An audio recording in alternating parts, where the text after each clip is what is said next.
Hola, bienvenidos y bienvenidas a nuestro programa de debate político, tesis y antítesis. Agradecemos una vez más la presencia de los asambleístas Virgilio Hernández y Luis Fernando Torres. Este programa es el quinto programa dedicado al Código Orgánico Monetario y Financiero, una ley que por sus 500 artículos merece diversos acercamientos. Esta vez haremos una revisión de la objeción parcial del Ejecutivo entregado a la Asamblea el pasado 22 de agosto. Recuerden que llegamos a ustedes gracias a la señal abierta a la televisión legislativa Canal 42 en Quito, 22 en Guayaquil y 27 en Cuenca, o por la señal en la web en vivo asambleanacional.gov.es. También agradecemos la retransmisión de tesis y antítesis a la red de canales comunitarios regionales asociados SECREA y al portal de noticias Ecuador en Vivo. Aquí empezamos. En esta semana, la Comisión de Régimen Económico conoció ya la objeción parcial del Ejecutivo y será la encargada de emitir el informe para el allanamiento total o parcial, informe que no es vinculante. Vamos a ver primero un pequeño resumen respecto a la tramitación que ha tenido este código en la Asamblea Nacional.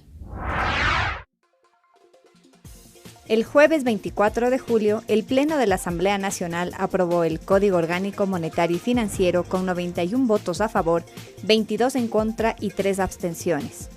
El proyecto de ley deroga 30 leyes, entre ellas la Ley General de Instituciones del Sistema Financiero y la Ley de Régimen Monetario y Banco del Estado, ambas consideradas íconos del modelo neoliberal. El código con más de 500 artículos contempla la restricción a la libre movilidad de capitales, la prohibición del uso de paraísos fiscales para la evasión de pagos de impuestos, la desprivatización de los sistemas de pagos y compensación, la transparencia de las operaciones crediticias o banca en la sombra, la aceptación unilateral y sin discriminación de la inversión extranjera directa. El pasado 22 de agosto, el presidente de la República envió a la Asamblea Nacional la objeción parcial al Código Orgánico Monetario y Financiero. El mismo contiene 56 observaciones, de las cuales 4 son de fondo. En el artículo 18 sugiere que el Consejo Consultivo de la Junta debe ser elegido por concurso de méritos de oposición, dirigido por el Consejo de Participación Ciudadana y Control Social. En el artículo 56 sobre las donaciones del Banco Central del Ecuador de predios y edificios en dación de pago al Servicio de Gestión Inmobiliaria, se añade una aclaración sobre la donación a entidades del sector público. En el artículo 209 se agrega que en ningún caso la Junta podrá intervenir en la definición de la persona natural o jurídica receptora de las operaciones de crédito. Finalmente, en el artículo 458, a criterio del Ejecutivo, las entidades asociativas o solidarias, cajas centrales y bancos comunales y cajas de ahorro no necesitan personería jurídica. Al parecer, 4 son los temas más relevantes en el veto asambleísta Hernández. Empecemos con usted. En el artículo 209, el Ejecutivo sugiere incluir el siguiente texto, me voy a permitir leer. En ningún caso la Junta podrá intervenir en la definición de la persona natural o jurídica receptora de las operaciones de crédito. ¿Cuál es su criterio al respecto? Bueno, en primer lugar, señalar que hay 56 observaciones. No creo yo que una sea más importante que otra. Lo que pasa que 4, lo que ha manifestado el propio presidente de la República, son las que de alguna forma se acordaron por la propia Asociación de Bancos Privados del Ecuador. Y paradójicamente, los medios de comunicación le han dado a esas decisiones o a estas observaciones un impulso inusitado, señalando que esto de alguna manera limita lo que la Asamblea realizó, cuando efectivamente lo que se hace es aclarar cómo en el transcurso del veto. En el veto tenemos 56 observaciones, la mayoría de ellas son efectivamente de forma, algunas aclaran, precisan, profundizan o hacen explícito lo que en el debate ya se decía. Tanto es así que el propio presidente de la República, cuando presentó estos acuerdos, estas discusiones con la banca, las dijo sin ningún problema. Aquí no se esconde las reuniones con la banca, ni tampoco los acuerdos. ¿Qué es lo que dice el artículo 209? Que además repite, o lo que hace es poner por escrito lo que hemos dicho hasta el cansancio. Señalamos aquí mismo en estos programas que realizamos en varias ocasiones, yo dije que no iba a haber ninguna institución pública, ni la Junta, ni el Banco Central, ni ninguna institución del Estado le iba a decir a la banca a quién le corresponde prestar los créditos. Pero al parecer fue necesario hacer una aclaración. Mire, lo que pasa, y aquí esto es importante decir, que hay demasiados comentarios, había demasiada inquietud y por ello lo que ha hecho el presidente es poner de manifiesto lo que estaba implícito en el texto. ¿En el texto de qué se habla? Se habla de la posibilidad de direccionamiento a través de incentivos, a través de políticas, pero de una manera reiterada se había señalado, y creo yo que de la lectura del texto así se desprendía, que ninguna institución pública le iba a decir al banquero a quién prestar. Esto era efectivamente potestad de la propia banca. El presidente de la República lo ha puesto por explícito y creo yo que eso ayuda, abona a que no exista tanta incertidumbre como la que generaban estas voces de poder de los banqueros. En su conjunto, creo yo, es un veto que lo que hace es permitir una mejor comprensión de la ley. Hay algunos que han dicho que son demasiadas 56 observaciones, sin embargo hay que decir que estamos hablando de un código que tiene más de 600 artículos, por lo tanto no nos referimos ni siquiera al 10%. Bien, asambleísta Torres, en un programa anterior usted señaló que la Junta Política de Regulación Monetaria y Financiera es un monstruo de 6 cabezas. Con este cambio, con esta inclusión que hace el Ejecutivo, que sugiere el Ejecutivo, ¿mejora su concepción de lo que es la Junta? De las 56 objeciones hechas por el presidente de la República existen algunas necesarias y positivas que corrigen especialmente defectos de forma y en otras precisan el alcance de las competencias de la Junta. Pero la gran mayoría de objeciones se inscriben dentro de este modelo de corte estatista e intervencionista que está más allá de la regulación. Una cosa es la regulación y otra cosa es el intervencionismo. Con las 56 objeciones, las competencias de la Junta están intactas. La Junta no se ha debilitado. Ese monstruo de 6 cabezas está tan fuerte como en el proyecto original se lo concibió. Pero que le cortan las uñas, dicen analistas de oposición con esta... Bueno, usted se refería a una precisión que se hace en el veto para que los miembros de la Junta no puedan inmiscuirse, no metan las narices en las operaciones bancarias, financieras de las cooperativas en cuanto al otorgamiento del crédito. Ello está bien y no podía ser, digamos, de otra manera, porque pensar que bajo el pretexto de orientar el crédito, los miembros de la Junta podían establecer segmentos, porcentajes y estar de alguna manera vigilando las decisiones de los banqueros resultaba completamente inconcebible. El presidente en buena hora, que ha dicho que allá no van a llegar, sí van a orientar el crédito, entiendo que los representantes de la banca están bastante tranquilos con esta norma, pero en general que la banca, sus representantes estén tranquilos, no significa que estemos satisfechos los que luchamos en el país para poder tener una economía libre y no intervenida, como ocurre lamentablemente con el actual modelo que rige en el país. Por ello es que yo espero que se pueda votar veto por veto y así yo al menos podría votar a favor de algunos vetos y en contra de otros, pero si viene el paquete completo, yo desde ya anuncio que votaré en contra de las 56 objeciones en paquete. Muy bien. Asambleísta Hernández, otra de las sugerencias del Ejecutivo está en el artículo 18. Este sugiere que el Consejo Consultivo de la Junta se elija a través de un concurso de oposición en méritos dirigido por el Consejo de Participación Ciudadana y Control Social.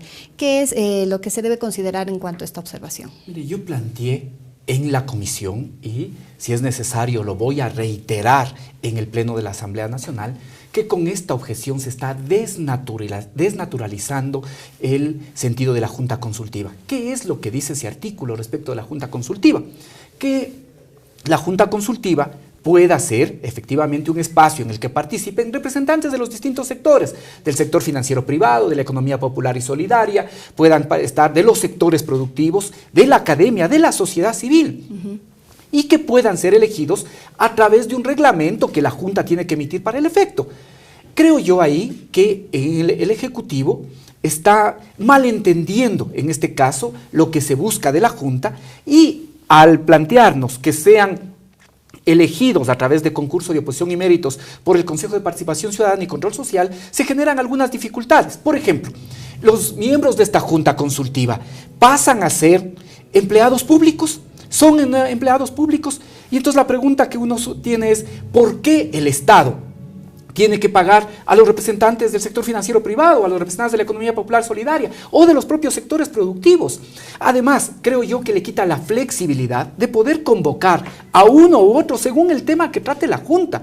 Por lo tanto, creo yo que este Consejo Consultivo debería mantenerse como lo estableció la Asamblea, que pueda existir participación del conjunto de actores que tengan interés en algunas de las regulaciones y que la Asamblea, en ese sentido, se pueda más bien ratificar en el texto que surgió del debate y que surgió de la Asamblea. Me parece, creo yo, que en esto, lo he dicho, esto planteé yo en la comisión y lo ratificaré en el Pleno de la Asamblea Nacional. Creo que hay que dejar la posibilidad que de acuerdo a la temática que se trate, la Junta pueda convocar a uno u otro sector y no tengamos un ente burocrático que creo que no ayudaría a los objetivos que tiene planteada esta Junta. Asambleísta Torres, ¿usted ve algún riesgo en que sea el Consejo de Participación Ciudadana y Control Social el que elija el Consejo Consultivo de la Junta? Por supuesto.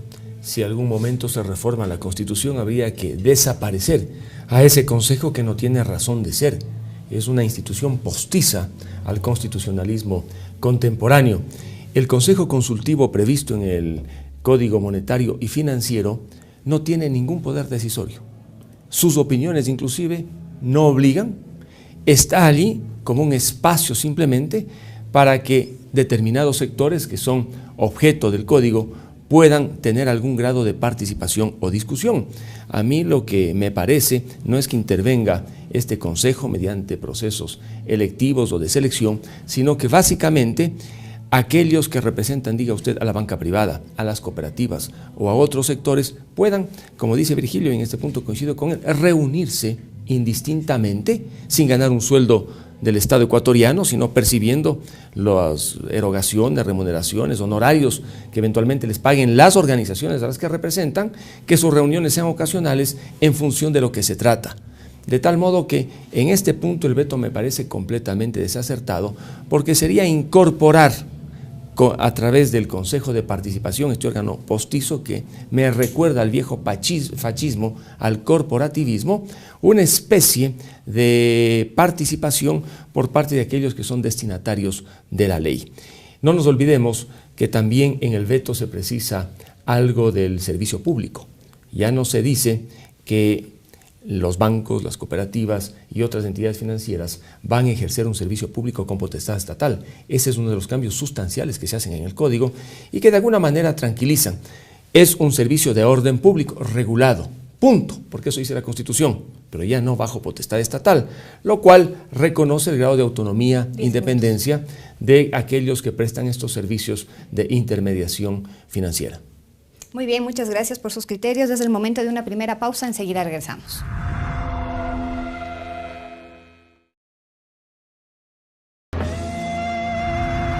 Estamos de regreso con su programa de debate político, tesis y antítesis. El tema de hoy, la objeción parcial del Ejecutivo al Código Orgánico Monetario y Financiero. Vamos a ver un poco qué es lo que dice la gente al respecto del veto y sobre los beneficios del Código Orgánico Monetario y Financiero. Que tomen muy en serio y en cuenta que qué es lo que están haciendo todos los banqueros. Sí, porque el feriado bancario nos afecta a todos los ecuatorianos. Sería una medida muy conveniente, así sabríamos a qué banco nosotros poner nuestros ahorros y así.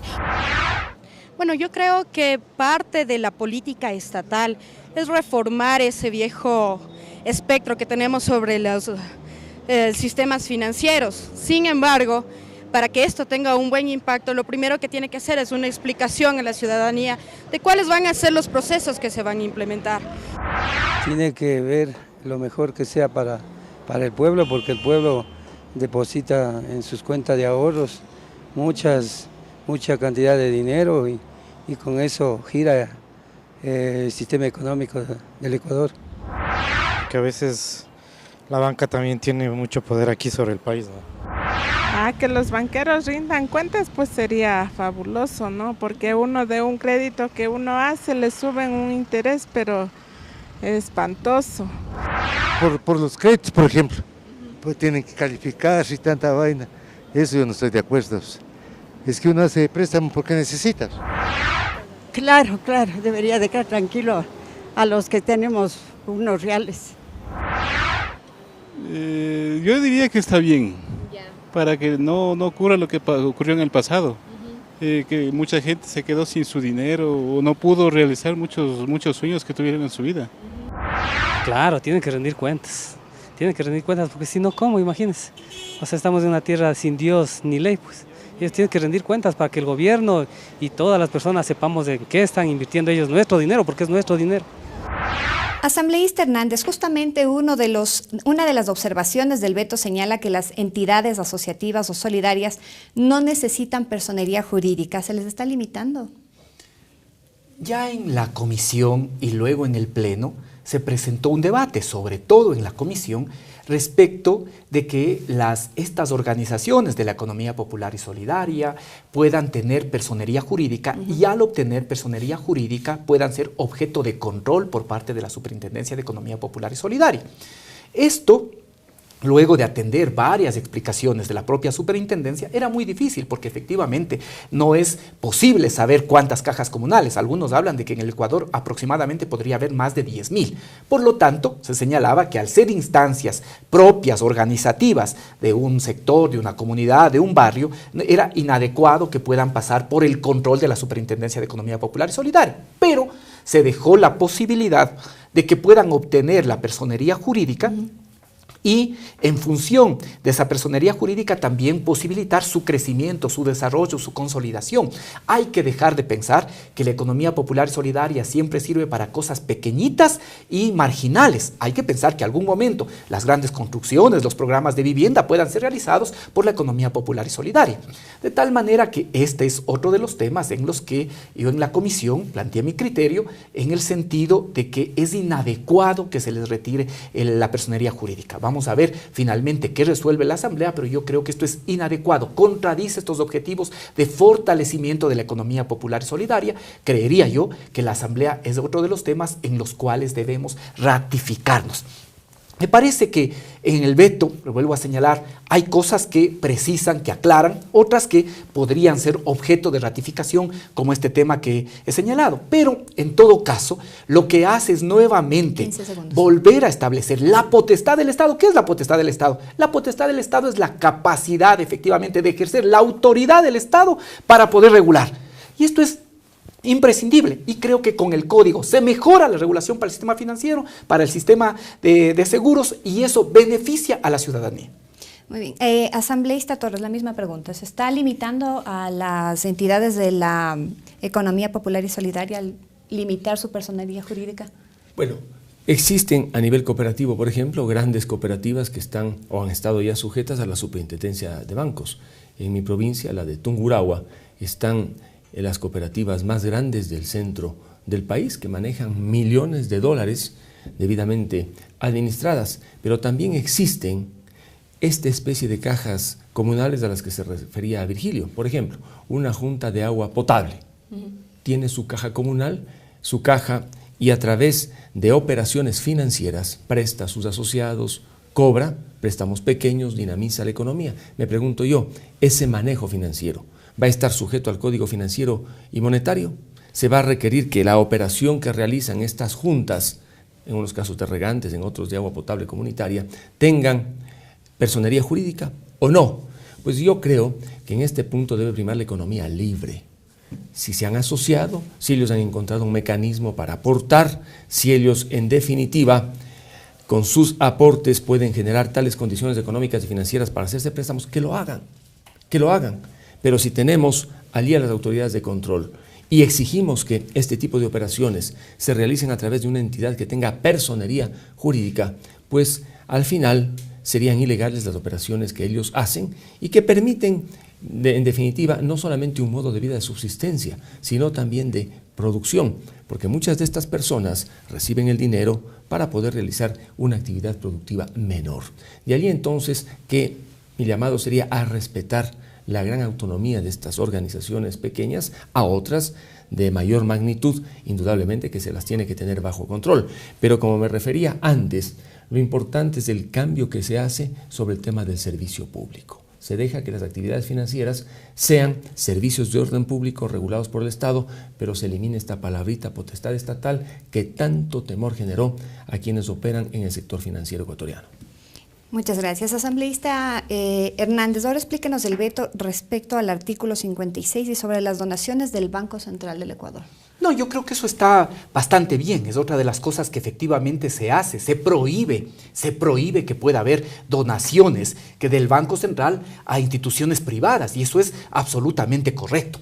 Yo vuelvo a insistir, se han tomado del veto 4 de las observaciones que fueron de alguna manera motivo de discusión con la banca. Y en todas ellas lo que hace es simplemente aclarar lo que ya está escrito, pero no se cede, y esto me parece importante, no se cede a las pretensiones inescrupulosas que fueron planteadas por la Asociación de Bancos Privados. No se les concede, por ejemplo, el 10% de descuento del impuesto a la renta, no se les concede ni se les autoriza la posibilidad de que puedan sacar el 40% de su patrimonio afuera, no se establece ni se cede frente a la pretensión de que los fondos de liquidez tengan que ser depositados solo en instituciones internacionales. Creo yo que en ese sentido hay coherencia con lo que venimos señalando. Y es necesario, vuelvo a insistir, la potestad no es otra cosa que la autoridad.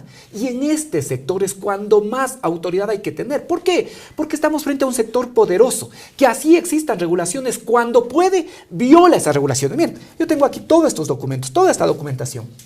Una investigación que realizamos por varios meses de cómo el Banco del Pichincha despide a trabajadores que tienen 11, 12, 10, 49 años, 14 años. ¿Por qué? ¿Con qué objetivo? Para evitar pagar la jubilación patronal. ¿Y qué hace?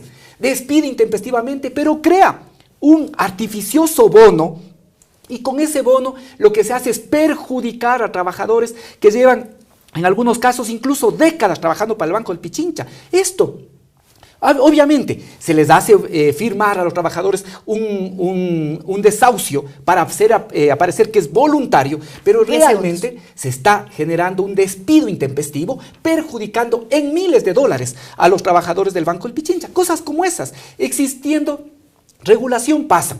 Por lo tanto, aquí, en el sector financiero, más que en ningún otro, la autoridad del Estado tiene que mantenerse. Asambleísta Torres, usted en varias ocasiones ha reiterado que se elimina la potestad estatal. Sí, en el concepto de servicio público, en el proyecto original, se decía que es un servicio público de potestad estatal. Pues esto generó discusión y han eliminado la palabra potestad estatal. Inclusive, en el veto hay una discusión sobre lo que se conoce como servicio público propio y servicio público impropio. Y se ha catalogado a las entidades financieras como prestadoras de un servicio público impropio sui generis. Sui generis. Esta precisión es interesante porque de algún modo pone ciertos límites a los avances desmedidos del Estado a nivel conceptual y práctico sobre lo que debe entenderse como servicio público. Pero en cuanto al veto presidencial, indudablemente que dicen 4 temas son los trascendentes, yo diría que sí. Por ejemplo, aquel veto que impide que los recursos del Fondo de Liquidez se inviertan en bonos emitidos por el Ministerio de Finanzas y además establece responsabilidades para aquellos que tomen decisiones sobre inversiones del Fondo de Liquidez. Es interesante, pero no resuelve el problema, porque la deuda pública interna del Ecuador no solamente se expresa en bonos del Ministerio de Finanzas, también se expresa en certificados de tesorería y otros papeles. Significa la objeción que sí van a poder invertir en cualquier otro papel que no sea bono del Ministerio de Finanzas. Deja abierta esa posibilidad el Código Financiero y Monetario, en todo caso bajo responsabilidades de aquellos que tomen la decisión. Al menos a mi persona no me satisface el veto en este punto. De allí que yo estimo que en general los vetos, algunos necesarios, importantes, como aquel, por ejemplo, que aclara la realidad y vigencia de las facturas comerciales negociables. Yo dije en el debate que al derogarse la ley de la seguridad financiera, quedaban en el limbo esas facturas. Afortunadamente en el veto queda todo claro y esas facturas se mantienen en pie. Vamos a hacer una nueva pausa y enseguida regresamos con tesis y antítesis.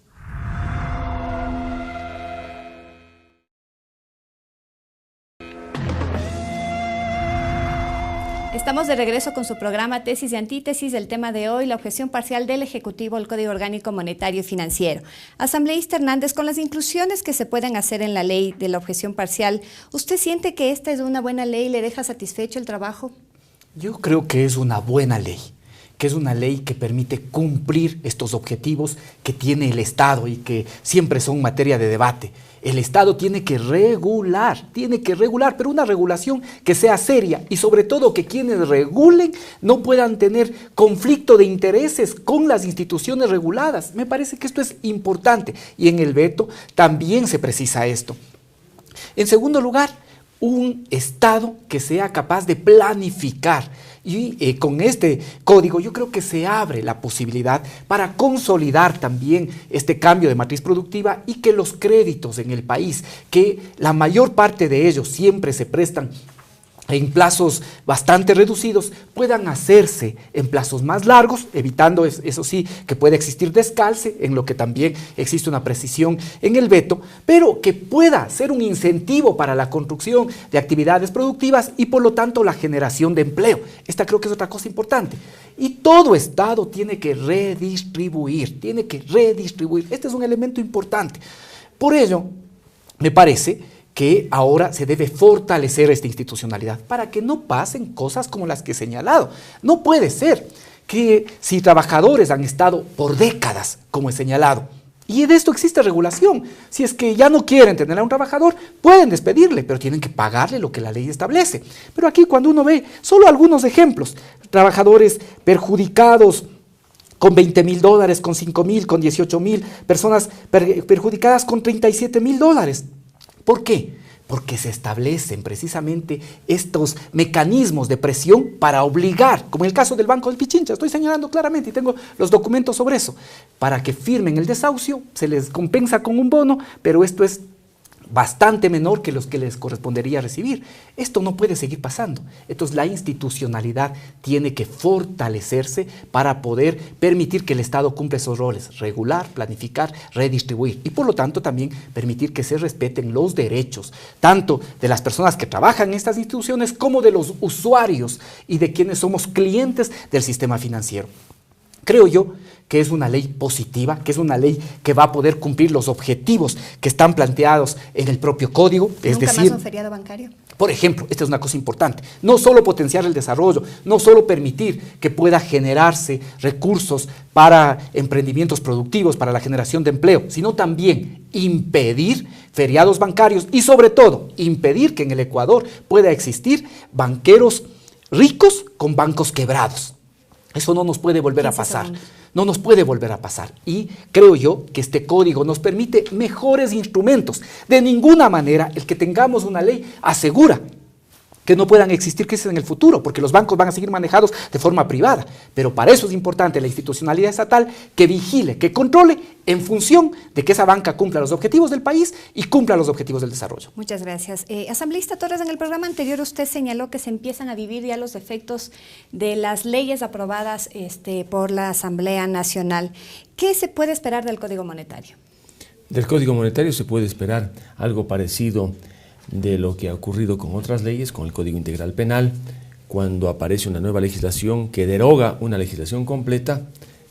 Los vacíos indudablemente están a la vista. Mire usted que el Código Orgánico Financiero y Monetario deroga completamente a la ley de entidades financieras y a otras leyes más.